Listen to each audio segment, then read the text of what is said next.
સમાચારની શરૂઆત કરીએ તો સુરતમાં મેટ્રો માટે ખોદાયેલા ખાડામાં દંપતી ખાબક્યું હોય તે પ્રકારની ઘટના સામે આવી છે તો વાહન પર સવાર દંપતી 20 ફૂટ ઊંડા ખાડામાં ખાબક્યા હતા। પર્વત પાટિયાના કબૂતર સર્કલ પાસે આ બનાવ બન્યો। ખાડામાં પડેલી મહિલા અને પુરુષને ક્રેન દ્વારા હેમખેમ રીતે બહાર કાઢવામાં આવ્યા છે તો અકસ્માતમાં દંપતીને નાની મોટી ઈજાઓ પહોંચી છે। શહેરમાં ઠેર ઠેર ચાલતા મેટ્રોના ખોદકામ શહેરીજનો માટે જોખમરૂપ સાબિત થઈ રહ્યા છે તો જોખમી ખાડાઓને લઈને જનતામાં હવે અનેક સવાલો પણ ઉઠી રહ્યા છે તો મેટ્રોની કામગીરી માટે જે ખોદાયેલો ખાડો હતો તેમાં દંપતી ખાબક્યું હોય તે પ્રકારની આ ઘટના સામે આવી છે। લગભગ 20 ફૂટ જેટલા ઊંડા ખાડામાં આ જે દંપતી છે તે ખાબક્યું હતું। સંવાદદાતા કીર્તેશ અમારી સાથે જોડાઈ ગયા છે। કીર્તેશ, દંપતી ખાબક્યું ખાડામાં તે પ્રકારની આ ઘટના સામે આવી છે, કયા પ્રકારની પરિસ્થિતિ સર્જાઈ હતી? બિલકુલ, સુરતમાં મેટ્રોની કામગીરીને લઈને ખાસ વખતે લોકોને કડવા અનુભવ થતા હોય છે। મેટ્રોના અધિકારીઓની બેજવાબદારીને લઈને લોકોને નુકસાન થતું હોય છે ત્યારે પર્વત પાટિયા વિસ્તારમાં એક મસ્ત મોટો ખાડો હતો અને આ ખાડા પાસેથી પસાર થતા એક પરિવાર આ ખાડામાં ખાબકી ગયો હતો। જો કે ખાબકતાની સાથે જ લોકો દોડી ગયા હતા, તેમને બહાર કાઢવામાં આવ્યા, તેમને ઈજા થતા સારવાર માટે હોસ્પિટલ ખસેડવામાં આવ્યા હતા। પણ મેટ્રોના અધિકારીઓની બેદરકારીને લઈને આ મોટો અકસ્માત સર્જાયો હતો। જો કે આ ઘટનામાં કોઈનો જીવ નથી ગયો, પણ અત્યાર સુધી મેટ્રો કોર્પોરેશનની બેજવાબદારીને લઈને અનેક લોકોના જીવ પણ ગયા છે। જી કીર્તેશ, સમગ્ર માહિતી બદલ આપનો આભાર। અમદાવાદમાં નળ સરોવરના ધરજી ગામમાં પોલીસ પર હુમલાનો મામલો સામે આવ્યો છે। પોલીસે કુલ 17 આરોપીઓની ધરપકડ કરી છે તો પોલીસે ગામમાં કોમ્બિંગ કરી 20 લોકોને રાઉન્ડ અપ કર્યા છે। દારૂની રેડ કરવા ગયેલ પોલીસ પર ગામવાસીઓએ હુમલો કર્યો હતો તો એક આરોપીને પકડવા જતા આરોપી ફરાર થયો હતો। પીછો કરી પોલીસે પકડતા મામલો બીચક્યો હતો। હાલ વિડીયો આધારે પોલીસે અન્ય આરોપીઓની શોધખોળ શરૂ કરી છે।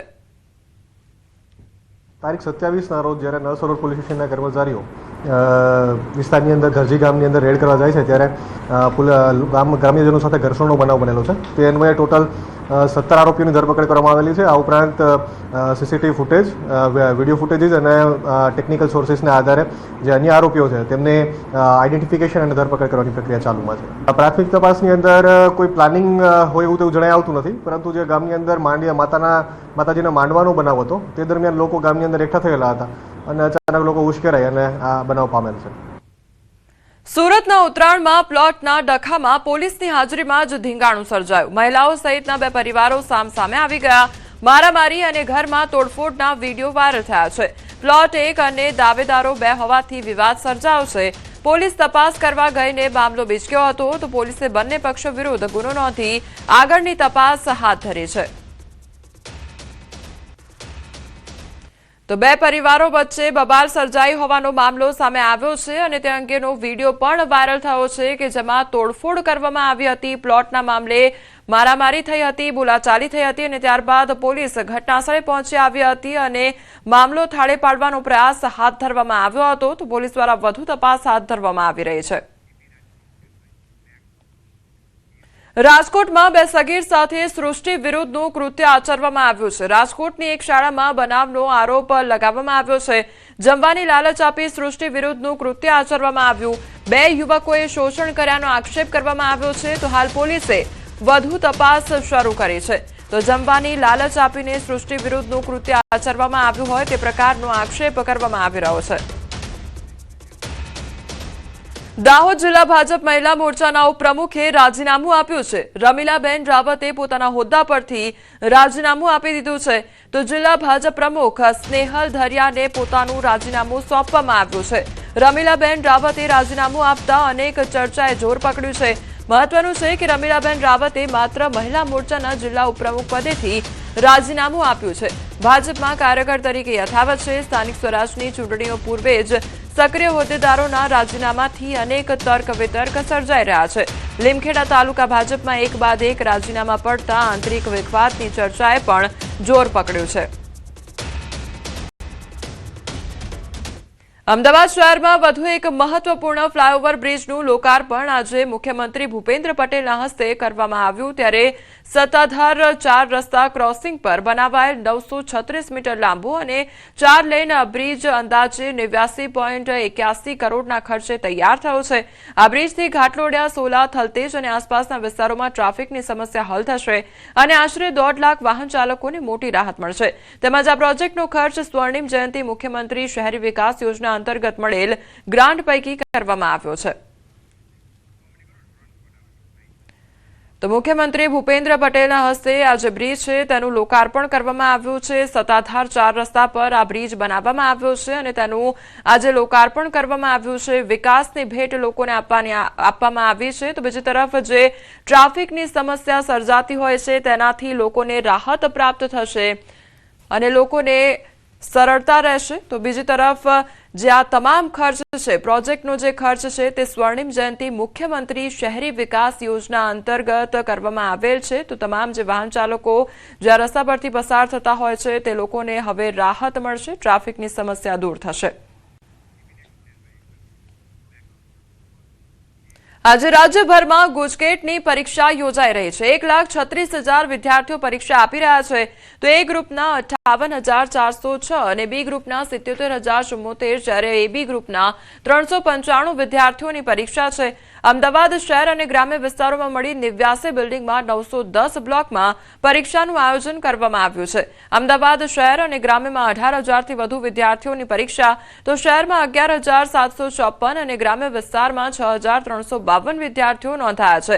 તો શહેરની 59 બિલ્ડિંગમાં 590 બ્લોક અને ગ્રામ્યમાં 30 બિલ્ડિંગમાં 320 બ્લોકમાં પરીક્ષાનું આયોજન કરાયું છે. ધોરણ 12 સાયન્સના 1.25 લાખથી વધુ વિદ્યાર્થીઓ ગુજકેટ પરીક્ષા આપશે. તો સીસીટીવી અને પોલીસના ચુસ્ત બંદોબસ્ત વચ્ચે પરીક્ષા યોજાશે. ગુજકેટની પરીક્ષા 3 તબક્કામાં યોજાશે. આરોગ્યની ટીમો પણ તમામ કેન્દ્ર પર ઉપસ્થિત રાખવામાં આવી છે. ગુજરાત બોર્ડ દ્વારા લેવાનારી આ પરીક્ષા અમદાવાદ શહેરમાં 59 બિલ્ડિંગમાં લેવાની છે. 11,754 જેટલા વિદ્યાર્થીઓ આ પરીક્ષામાં રજીસ્ટ્રેશન એમનું થયેલું છે. ઇલેક્ટ્રિક પાવરથી લઈને તમામ વિભાગો, પોલીસનો પૂરતો બંદોબસ્ત હોય અને આરોગ્ય વિભાગ પણ સાથે આમાં જોડાયેલો છે. એટલે એ રીતે તમામ વ્યવસ્થા વિદ્યાર્થીઓના હિતમાં પૂર્ણ કરવામાં આવેલી છે. ગેરરીતિ ન થાય તે માટે સીસીટીવી કેમેરામાં જ આખી પરીક્ષા લેવાય છે. આજથી 2 દિવસ પણ માવઠું કરશે હેરાન. ઉત્તર પૂર્વ ગુજરાતમાં માવઠું થશે. સૌરાષ્ટ્ર કચ્છમાં રહેશે છૂટો છવાયો વરસાદ.